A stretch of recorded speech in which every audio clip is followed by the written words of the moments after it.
Welcome to the second mini lectures in Module 5, focusing on planning the design of community-based language learning programs. In these lectures, 4 main points will be looked at when planning the designs of community-based language learning program, which are 1. Where do projects ideas come from? 2. Pitfall in project design. 3. 5 questions to be asked. And 4. Qualities of best projects. If you decide to start with a plan designed by someone else, be selective. Even if you decide to design your own plan, there are benefits of reviewing other plans first. This gives you a chance to be a critical consumer. It is also an excellent activity to do with colleagues, especially if you are collaborating with teachers you don't yet know well. By reviewing existing plans together, you will start to get a sense of the source of program that interests your colleagues. You can also practice giving critical feedback without having to critique each other's project's planning effort just yet. Number 1. Where do projects ideas come from?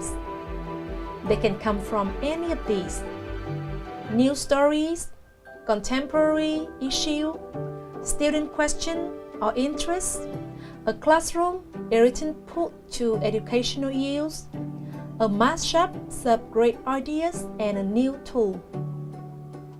2. Pitfall in project design. Long on activity, short on learning outcomes. If the project is busy and long, but reaches small or lower order learning aims, it is not worth investing your students' time. A project should be right-sized for what it accomplishes. If students could learn as much through a brief lectures or by reading about the topic, the project falls short. Also, look at the learning outcome. If every student product is similar, or if what students produce could be found easily in any reference material, this is an indication that the learning accomplished is lower order, at the levels of recall and understanding. The projects may be limited, but it might also offer you the germs of a good idea. You might say to yourself, "This caught my attention but fall short. Where could my student and I go with this idea?" Technology layer over traditional practice. Having students research a topic on the internet and then resend it in an electronic slideshow is not a quality project. It is just a dressed-up version of a research report. Good projects focus on reaching significant learning outcome, not merely making use of the technology applications. If learning aims are lofty and technology helps your student reach them, then the integrations of technology is essential to the projects. As you are reviewing a project plan, consider whether technology is used to bring people together, connect students to rich data or primary sources, or provide some other way to allow students to create unique and high-quality learning products. Overly scripted with many steps. The best projects help students making critical decisions about their learning path. Be wary of overly prescriptive project plans that have many discrete steps. You and your student may be following a recipe that leads to limited and predictable results. That said, you may also be looking at a complicated project that is worth all those steps. Look to the descriptions of learning objectives and student outcomes as you evaluate a plan. If the outcomes do not justify the steps, you can probably find a better approach. These 5 questions underlie the initial stages of project design in an effort to help instructors be more systematic when designing community-based language learning projects.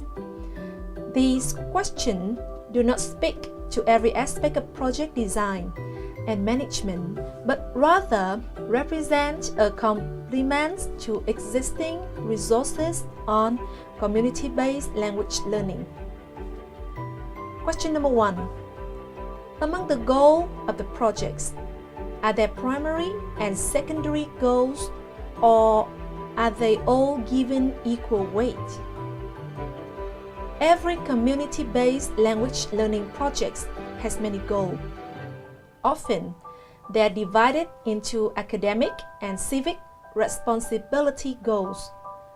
But other instructors may delineate more specific objectives. Critical questions concern not only the content of project goal, but also the priority or rank assigned to each goal. A decision about goal ranking provides a consistent guidepost for the decisions that inevitably arise during planning and throughout the course. Moreover, when the goal ranking is made explicit to the different interests involved, students and partner organizations, their expectations may be clearer and in turn better met by the experience. It is noted that different goal rankings have varied implications for instructors, students, partner organizations, as well as for other aspects of project design. Question number 2. Is participation in the project mandatory or voluntary? After determining both the content and priorities of a project's goal, a second important decision concerns whether student participation in the projects will be mandatory or voluntary. Anders, Parker-Winn, and Murbright in 1998 emphasized the flexibilities of voluntary programs to both instructors and its students' time and learning styles, while Everett in 1998 advocates the greater ease with which mandatory programs can be incorporated into the course. This work implies that these decisions can depend on the human resources available to manage the project as well. Question number 3. Should the community component be concentrated in one site or dispersed across many sites?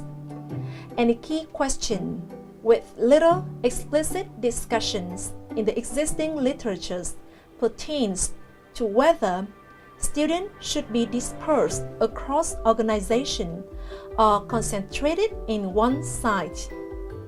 While the approach to this question revolves around logistics, this decision is also guided directly by the decisions made about the project goal prioritizations. Question number 4.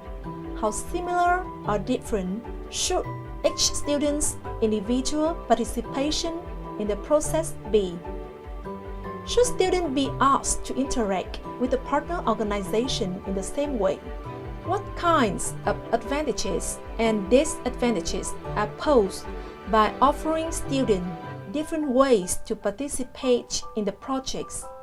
Again, the resources available to instructors partly determine this decision, as does the way that the project goals are prioritized.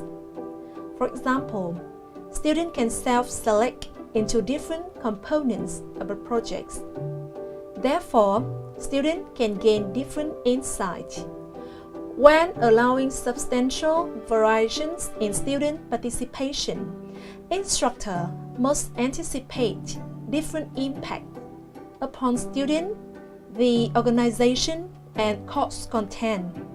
Give more individual guidance to students, and during class time, draw across students' experiences to the benefits of all students. Question number 5. How central should direct community interaction be to students' projects? Many community-based language learning projects aim to expose students to communities different from their own and to ensure some amount of direct community interactions. The students whose projects primarily relies on direct community interaction face particular problems and opportunities that other students do not. Therefore, these students should be given more training. The best community language learning programs share the following qualities. They are loosely designed with the possibilities of different learning paths, are generatives, causing students to construct meanings, centers on a driving questions, or are otherwise structures for inquiry, capture student interest through complex and compelling real lives or simulated experiences, are realistic and therefore cross multiple disciplines, reach beyond school to involve others, tap rich data or primary sources, are structured so students learn with and from each other, have students working as inquiring experts, get a 21st century skill and literacies, including communication, project management, and technology use, get an important learning dispositions, including persistence, risk-taking, confidence, resilience, self-reflection, and cooperation. Have students learn by doing. Not only create opportunity for students to know more about the target language, but also to be able to use it in communicating. You should always keep these qualities in your mind because they probably help you plan the program better, as well as redirect you in the implementations to the final success. That is the end of the second mini lectures in Module 5. Thank you for watching.